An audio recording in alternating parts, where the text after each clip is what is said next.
நான் வந்து கடந்த 19 ஆண்டுகளாக வந்து எம்ஜிஆர் மார்க்கெட்டில் பணிபுரிகிறேன். இப்போ வந்து ஒரு ஒரு 1 1/2 வருஷத்துக்கு முன்னாடி வந்து செந்தில் பாலாஜி சார் அவர் வந்து மார்க்கெட்டை வந்து மேம்படுத்துறதுக்காக திட்டம் ஒதுக்கி பணம்லாம் ஒதுக்கியிருந்தாங்க. அதில் ஒரு பகுதியில் வந்து வேலை பார்த்து மேடான பகுதியாக வேலை பார்த்து முடிச்சுட்டாங்க. இன்னொரு பகுதியில் பாதி பகுதியில் வந்து பள்ளமாக மாட்டிக்கிச்சுங்க.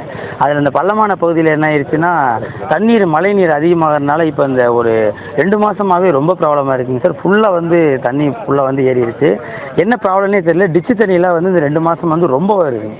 ரொம்ப வரதுனால இதனால் வந்து காய்கறியெல்லாம் வந்து ரொம்ப சேதமடையுது. தண்ணீர் இருக்கிறதுனால டிச்சு தண்ணினால் சுகாதாரத்துறை வந்து ரொம்ப சுகாதார முறை வந்து ரொம்ப கேடாக இருக்குது. கிருமிகள்லாம் வந்து காய்கறியில் வந்து ஏறுற அளவுக்கு டிச்சு தண்ணி வந்து காய்கறியில் பரவிடுச்சுங்க. அதுவும் போக இங்கே வந்து தண்ணீர் பற்றாக்குறைங்க. குடி தண்ணீர் வந்து 112 கடைகள் இருக்குங்க. 112 கடைக்கும் சுகாதார முறையில் தண்ணி ஒன்றுமே இல்லைங்க. அதுபோக இந்த சந்தைக்கு பெண்கள்லாம் வந்து சந்தைக்கு வருவாங்க இங்கே சரக்கு எடுக்கிறதுக்கு. இவங்களுக்கு வந்து பாத்ரூம்ங்கிற விஷயம் வந்து அதுவும் கொஞ்சம் பற்றாக்குறையாக இருக்குது. அதோட மெயினான விஷயம் என்னன்னா, எங்களுக்கு வந்து தண்ணி தேங்குறதுனால எங்கள் பொருளெல்லாம் பாதுகாத்து வைக்கவே முடிய மாட்டேங்குதுங்க. ரொம்ப சிரமமாக இருக்குது. இதுக்கு மட்டும் கொஞ்சம் ஒரு நல்ல வழிப்படுத்தி கொடுத்தாங்கன்னா கோவை மாநகராட்சி ஆணையர்கிட்ட வந்து வேண்டுகோள் விடுத்துக்கிறோம். இது வந்து எங்களுக்கு வாழ்வாதாரம் ரொம்ப பாதிக்குதுங்க. இதன் மூலியமா தொழிலாளர்களும் வந்து பாதிக்கிறாங்க.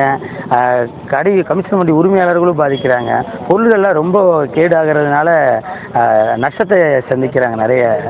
இது சம்மந்தமாக நீங்கள் ஆமாம், அதிகாரியை வந்து பார்க்குறேன்னு சொல்லியிருக்காங்க. இப்போது அந்த பக்கம் வந்து எங்களுக்கு ட்ரோ சர்வீஸில் நிரவி சரி பண்ணி கொடுத்துட்ருக்குறாங்க. வேலை செஞ்சுட்ருக்கேன்னு சொல்லிட்டு இருக்காங்க. இப்போ தான் வேலை ஆரம்பிச்சிருக்கிறாங்க.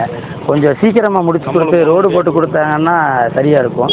நாங்களும் இதுக்கு சம்மந்தமாக வந்து 2 மாதமாக மனுவும் கொடுத்துருக்குறோம்.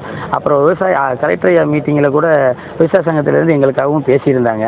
இது கொஞ்சம் கோவை மாநகராட்சிக்கும் அரசுக்கும் கொஞ்சம் இதன் வாயிலாக வந்து சீக்கிரம் பண்ணி கொடுக்கணும்னு கேட்டுக்கிறோங்க. ரொம்ப நன்றிங்க.